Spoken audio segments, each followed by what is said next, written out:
नमस्कार मंडळी, वासंतीज किचनमध्ये तुमच्या सर्वांचं खूप मनापासून स्वागत। आज आपण पाटवडी रस्सा भाजी बनवणार आहोत।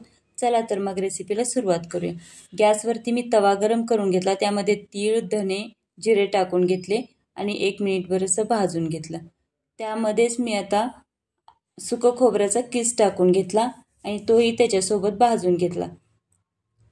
तो थोडा भाजून झाल्यानंतर त्यामध्ये खसखस टाकून घेतली, 1 मिनिटभर ते भाजून घेतले आणि मसाला सगळा काढून घेतला, सुका मसाला आपला। त्याच तव्यामध्ये मी 1 चमचाभर तेल टाकलं आणि उभा चिरलेला कांदा, आलं लसूण टाकून घेतला। आता लालसर होईपर्यंत हे भाजून घ्यायचं आपल्याला। कांदा आपला लालसर झाल्यानंतर त्यामध्ये उभा चिरलेला टोमॅटो टाकायचा आणि त्यामध्येच कोथिंबीरचे देठ टाकून घ्यायचे। 1 सपाट चमचा मी मीठ टाकला त्यामध्ये आणि चांगला असं भाजून घेतला मसाला। आपला मसाला चांगला भाजून घेतल्यानंतर सुका मसाला काढला त्या ताटातच हा थंड करण्यासाठी मसाला काढून घ्यायचा सगळा। आपला मसाला थंड होतोय तोपर्यंत आपण वड्याची तयारी करूया। गॅसवरती कढई गरम करून घेतली, त्यामध्ये तेल टाकलं, जिरे टाकले, त्यामध्येच लसूण आणि मिरची टाकली, लाल तिखट टाकलं, कांदा लसूण मसाला टाकला, हळद टाकली आणि तेलामध्ये चांगला मसाला भाजून घेतला। नंतर त्यामध्ये आपल्याला जितक्या वड्या करायचे तितकं पाणी टाकून घेतलं, वरून कोथिंबीर टाकली, चवीनुसार मीठ टाकून पाण्याला उकळी आणली। आता त्यामध्ये बसेल इतपत बेसन टाकायचं, एका हाताने बेसन टाकायचे, एका हाताने असं पैनं हलवून घ्यायचं बघा, म्हणजे गुठळ्या होत नाहीत, एकसारखं असं पीठ हलवत राहायचं। यामध्ये 1.5 कप बेसन बसलेलं आहे माझं। एकसारखं असं मिक्स करून घ्यायचं पीठ आपल्याला आणि चांगलं भाजून घ्यायचं।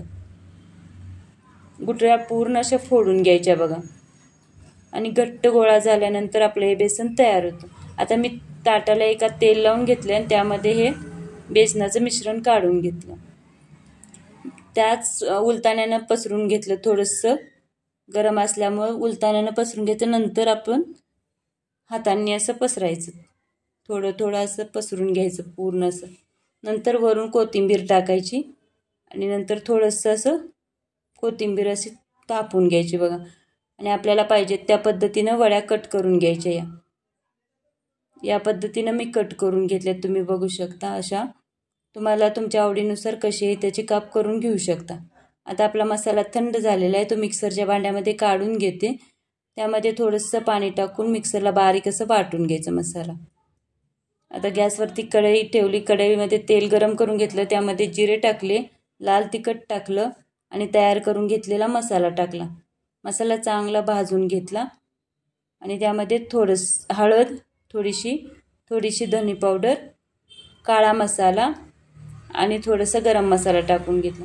नंतर त्यामध्ये थोडंसं पाणी टाकलं आणि एकसारखा मसाला करून चांगला झाकण ठेवून चांगला मसाला शिजवून घेतला।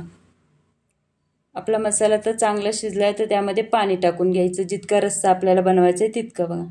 झाकण ठेवून चांगली उकळी आणायची रश्श्याला, वरून कोथिंबीर टाकायची, डिशमध्ये वड्या घ्यायच्या, त्याच्यावरती गरमागरम रस्सा टाकायचा।